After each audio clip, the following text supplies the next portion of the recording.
Chapter 11. A Prayer in the Shadows. Horses in the Snow. The Red Cloak.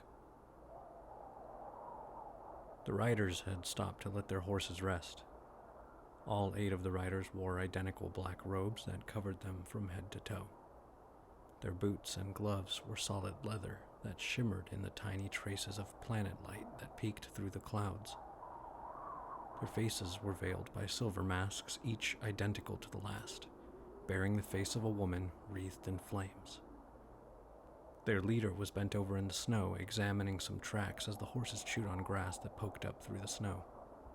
They had received word only hours ago of a traitor in the mountains on their way home from another mission. They had redirected almost immediately and without rest, and pursued the trail where they met a detachment of Forgiven led by a woman. She had been vague with her directions, but they needed only to follow the trail of bodies to find their way.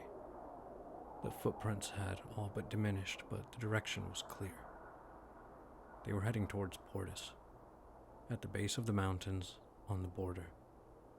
There was nowhere else for the traitor to take them. But time to catch them was running out, and they could not disappoint the Queen. They must not. The officer stood, wiping snow off their gloves.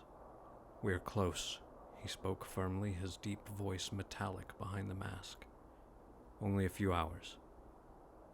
"They can't have gone far. Not with the children in tow," one of them, a woman, spoke. "They are nobles of Alara, and one of them, I am told, carries the god plague," the leader confirmed. "The children must die." "And what of the traitor?" another asked. Their leader sighed. "Theron is to be brought back alive, preferably.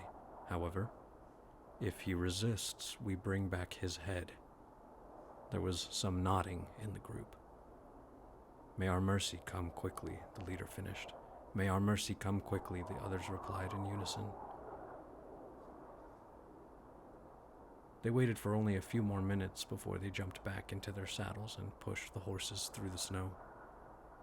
They were gone from that clearing within minutes, and riding into the dark. From behind the tree, a red cloak appeared as soon as they were gone. A warrior in Alaran armor pressed himself against the tree. Standing there, beaten and bloodied, having survived a fall from the cliff, was Sir Cilian. His graying beard was speckled with snow, and the once handsome face was masked behind grime and blood. "The kids," he muttered. He sighed under his breath, coughing up some blood. "Someone took them. I have to save them," he said, spitting into the snow. "Gods, hear me." He dropped to one knee. "Give me the strength to make haste towards my enemies. You have spared my life.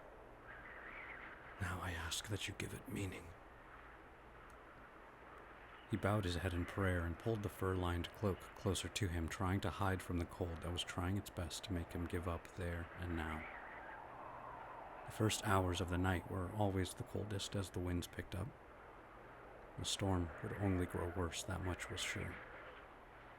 But he didn't have time to think about the cold, or to think about hunger, or pain, or home. He thought of the kids. He thought of their parents and the promises he had made to them. He thought of Rhea's smile and Kit's laugh. He'd watched them grow for years now, and he had sworn himself to their service. He wished now that they had never left the castle near the capital.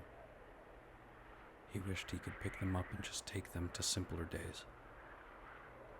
His eyes shut and winced at the thought of them. He clenched his fists, the snow crunching beneath them. The enemy had taken everything from him, but he had survived. He was fated to come to this spot, at this moment. Why else would the gods spare him? Why not kill him with the others? No. He had survived for a reason. He knew knew it. He stood now and stared into the dark, clouded sky. Then, as if suddenly struck with a sense of purpose, and as if all pain had been shed, he began a steady pace in the direction of the riders and towards the great city of Portus.